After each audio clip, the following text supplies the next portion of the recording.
Hello, in this video I'm going to be talking about the new Summer Sideshow Event, as you might have guessed by the title, and pretty much all the stuff that comes with it. So the event itself, all the cosmetics that you can get, the new map, the new zeds, the new guns, I'll talk about it all. But before I do that, I will mention that the game is on sale right now, and it is actually free on PC. I'm not sure if it's free on PS4, but on PC it's free for a week, and I think it's on sale for a week. So if you're on the fence about buying it and you're unsure, then now's your chance to try it out, see how you like it, and if you do like it, then you can buy it at a lower price.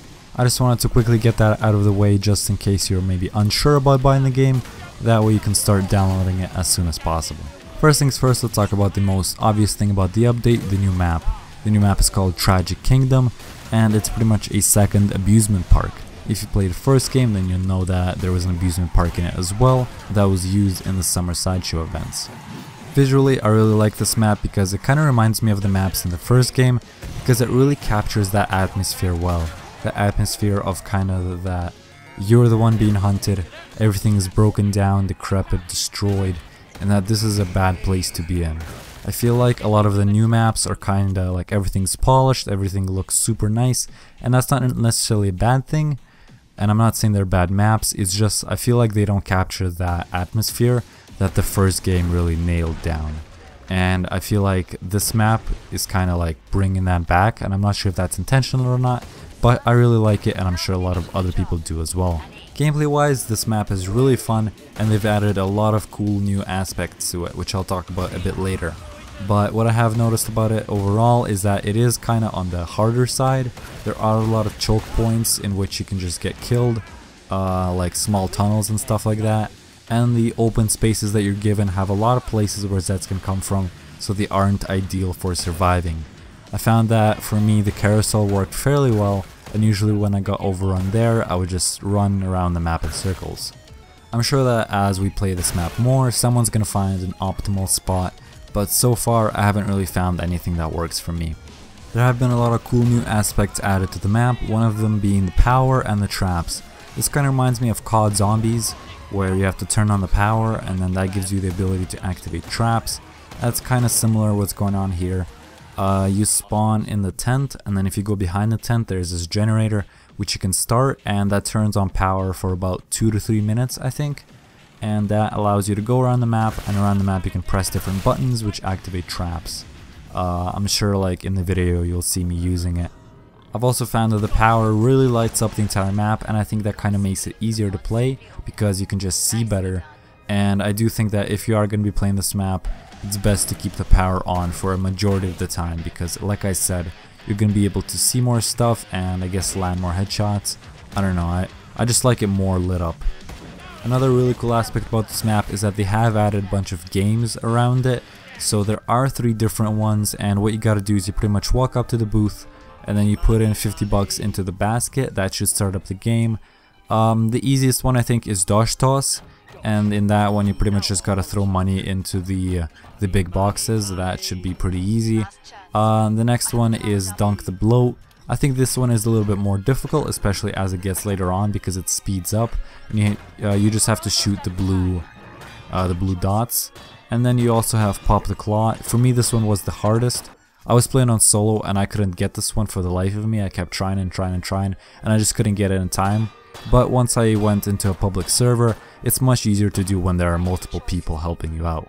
And kind of a little fact about the games is you can only use your pistol. So what I do suggest is if you are going to be playing these, then buy 2 pistols, because then you just have more bullets and you don't have to reload as much. And these games are where the limited time event comes in. So what you gotta do is you gotta beat 3 of these games, you gotta turn on the generator, and you gotta beat the map on I think hard or higher. I think it's hard or higher. And then after that you get the cool sideshow hazmat suit. I will repeat that this is limited time, so you have to do this quickly. After that I'm guessing that you can still play the games, but you're not gonna be able to get the suit. And before I forget, I will mention that this map does have collectibles. They are little clowns kind of scattered across the map, and I personally suggest finding a guide for this, because I kind of gave up after I found 6. They are pretty difficult to find, they are well hidden this time, so good luck with that. And I think on that note I've pretty much covered all the aspects of the map. I'm sure that I've missed something small, but if you play the map yourself, you get to explore it and find out all the cool things about it. Next up, one of the bigger things and something you've probably been waiting for are the guns. And both of these guns are actually pretty good, I'd say. The shotgun being better than the rifle. For the shotgun, we've got the HZ12 multi-action shotgun, and I've got to say, for being a tier 2 weapon, the shotgun is actually really good. I've noticed that the damage on it is nice. It's also super accurate, and it just feels really good like when you're using it.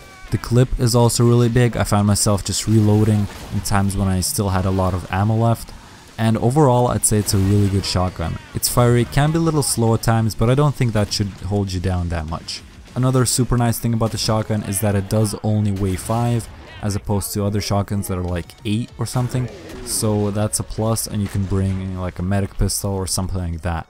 If you've seen my support guide, then you know that I usually take the AA-12, hunting shotgun, and the medic shotgun.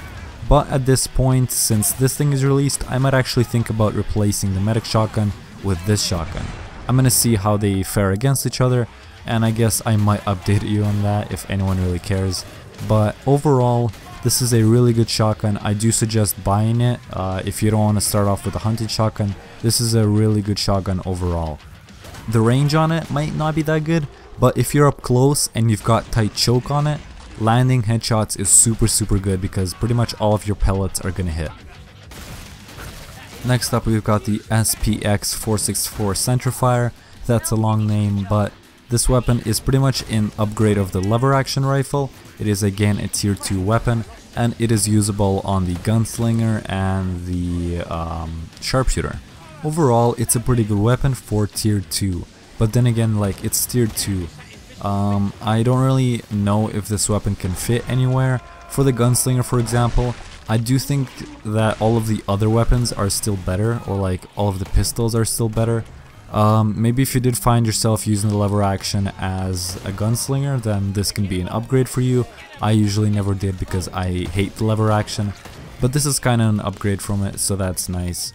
On the sharpshooter, I don't know what this can go with. It's definitely not going with your tier 4 weapon, that's for sure, but you can maybe take it with the crossbow or the M14, but then again, like, I don't know, I don't think it's that good of a weapon. Like, it's an okay weapon, but I just don't think it fits anywhere with the gunslinger or the sharpshooter. The damage on it is pretty good, the accuracy is okay, and the reload is quick, but then again, I don't think it fits into any loadout.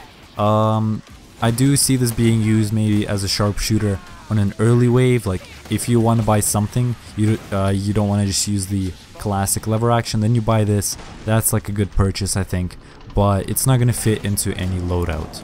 Overall, this weapon is pretty good, not as good as a shotgun, but I do think that if you want to have something on the early waves, then this is a good buy. That pretty much covers all of the weapons. I do suggest that you try them out for yourself and see how you like them.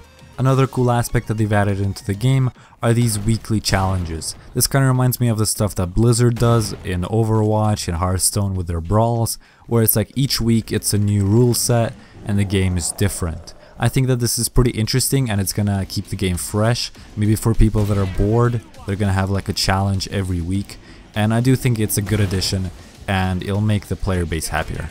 I think they already have a bunch of different ones, but I'm sure as the game progresses, they're gonna add more and more different ones, and it's gonna be really cool to see what they can come up with. That pretty much covers all of the updates to the main game.